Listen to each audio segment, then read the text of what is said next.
kayong lahat sa daigdig ng kababalaghan. Sabay-sabay nating tuklasin ang mundo ng kahiwagaan.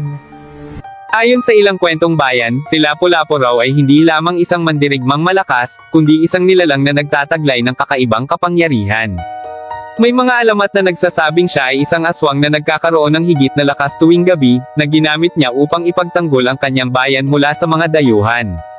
Sinasabing kaya niyang mag-anyong hayop tulad ng isang malaking ibon o isang mabangis na halimaw, upang takutin at labanan ang sinumang sumakop sa kanyang teritoryo. Sa mga alamat na ito, ipinalalagay na ang kanyang pagiging hindi matalo ay dahil sa kanyang supernatural na kakayahan. Ang mga tao noon ay maaaring ikinwento ito upang ipaliwanag kung paano natalo ni Lapu-Lapu ang mga dayuhang mas mahusay sa armas at teknolohiya.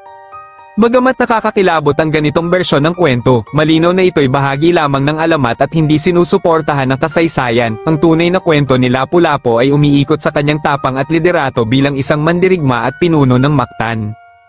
Disclaimer lang po, ito ay kasabihan at teorya lamang ng marami, nasa sa inyo pa rin kung maniniwala kayo o hindi. Maraming salamat mga kaibigan.